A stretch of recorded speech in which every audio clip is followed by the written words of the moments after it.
जय हिंद साथियों, स्वागत है आपका एक बार फिर से एक नई क्लास में। आज की इस क्लास में हम देखेंगे कि रेल परिवहन क्या होता है। पिछली क्लास में हमने सड़क परिवहन के बारे में जाना था। आज की इस क्लास में हम रेल परिवहन के बारे में देखते हैं। रेल परिवहन का जो उपयोग है ये मुख्यतः लंबी दूरी के लिए किया जाता है और भारी सामान के परिवहन के लिए। कौन से भारी सामान? जैसे कि लोहा हो गया, कोयला हो गया, इन सभी चीजों के लिए आपके रेल परिवहन का उपयोग किया जाता है और लंबी दूरी के लिए उपयुक्त होता है। दूसरी बात, इसके अगर विश्व नेटवर्क की बात की जाए तो 13 लाख किलोमीटर इसका विश्व में कुल नेटवर्क है। विश्व नेटवर्क से मतलब है पूरे वर्ल्ड वाइड एरिया के अंदर 13 लाख किलोमीटर एरिया के अंदर पटरियां बिछी हुई है। ठीक है, अब देखते हैं कि रेल गेज कितने प्रकार के होते हैं। जो रेलगाड़ियों की पटरियां होती हैं वो कितने प्रकार की है। जैसे मान लीजिए ये दो पटरियां हैं, तो इनके बीच में जो गैप होता है इनको गेज कहा जाता है। ये हर देश में अलग अलग होता है या हर महाद्वीप में अलग अलग होता है। देखते हैं, जैसे कि बड़ी लाइन जो है ये 1.5 मीटर से ज्यादा होती है। मानक लाइन जो कि 1.44 मीटर होती है और ये ब्रिटेन के अंदर ज्यादा चलती है। दूसरी लाइन आती है मीटर लाइन जो कि 1 मीटर होती है और छोटी लाइन जो कि 1 मीटर से कम होती है। छोटी लाइन भारत में पहले खूब थी, लेकिन वर्तमान में छोटी लाइन को बदल करके मीटर लाइन में बदल दिया गया है। तो ध्यान रखिएगा, रेल गेज कुल 4 प्रकार के हैं। गेज का मतलब है कि पटरियों के बीच में कुल गैप कितना है। ये बात करते हैं कि विश्व में रेल मार्गों का वितरण किस प्रकार से पाया जाता है। तो अगर बात करें रेल मार्गों के वितरण की, तो यूरोप के अंदर विश्व का सबसे सघनतम रेल तंत्र पाया जाता है और यहाँ पर 4.40 लाख यानी कि 4 करोड़ 40 लाख किलोमीटर लंबी रेल मार्ग पाए जाते हैं। और बेल्जियम जो देश है यूरोप का, वहां पर सर्वाधिक रेल घनत्व है। रेल घनत्व कितना है यहाँ पर? 6.45 वर्ग किलोमीटर पर 1 किलोमीटर रेल मार्ग अवस्थित है। इतना सघन रेल तंत्र यहाँ पर अवस्थित है।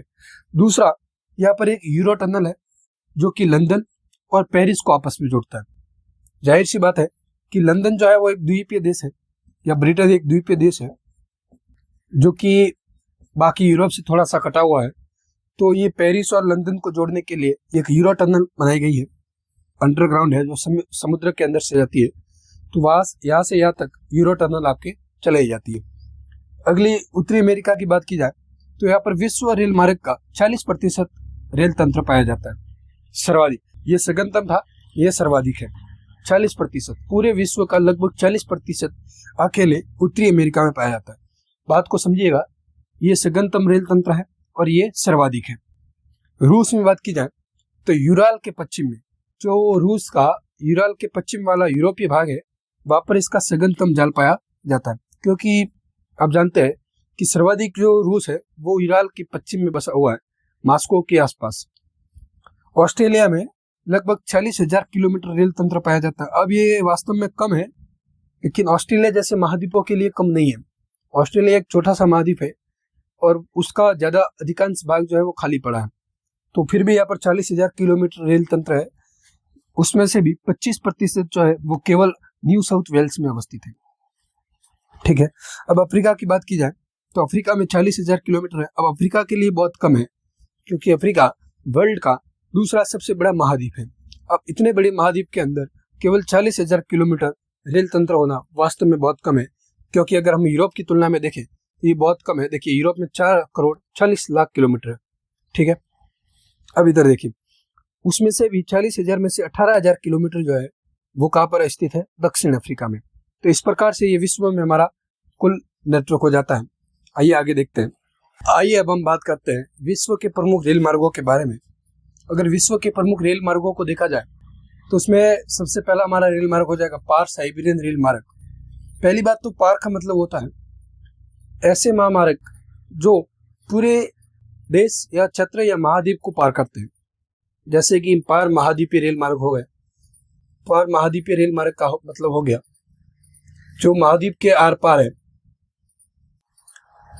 ठीक है, पार क्षेत्र या पार साइबेरियन हो गया तो ये रूस के आर पार पूरा का पूरा फैला हुआ है।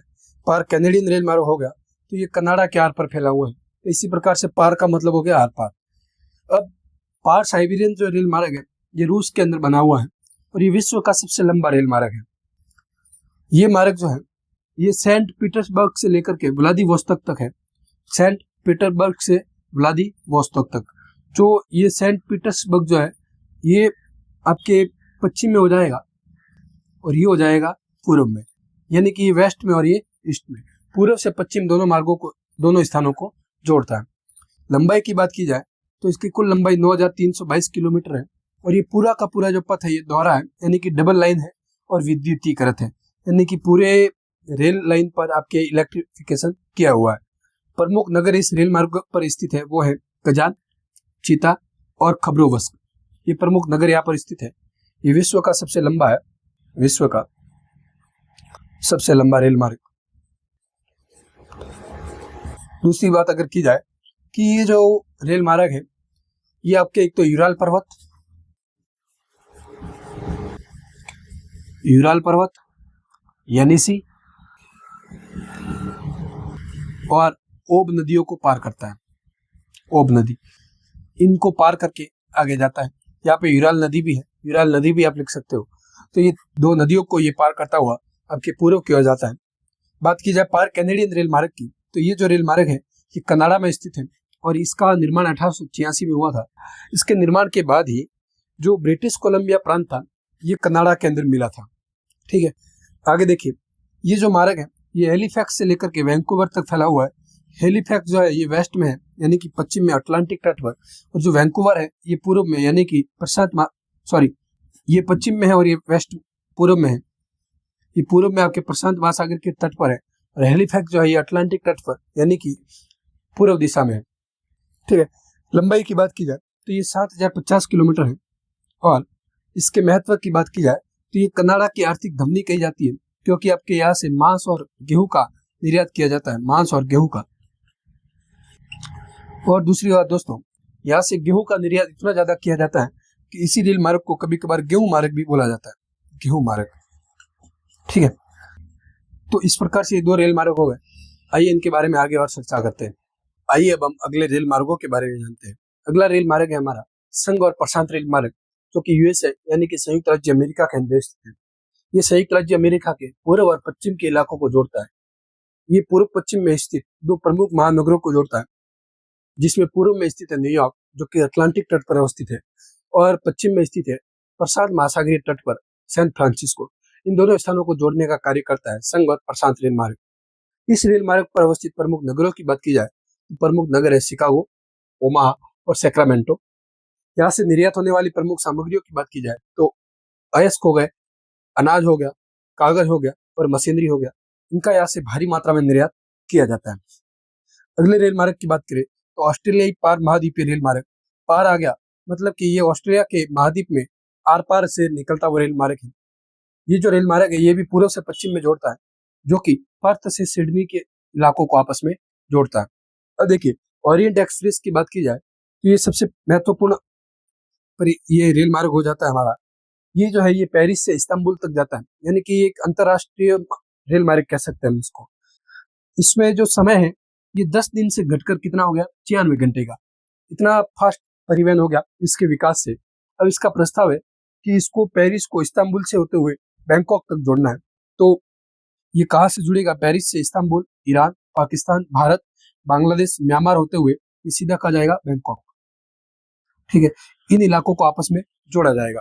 तो ये हो गए हमारे प्रमुख रेल मार्ग।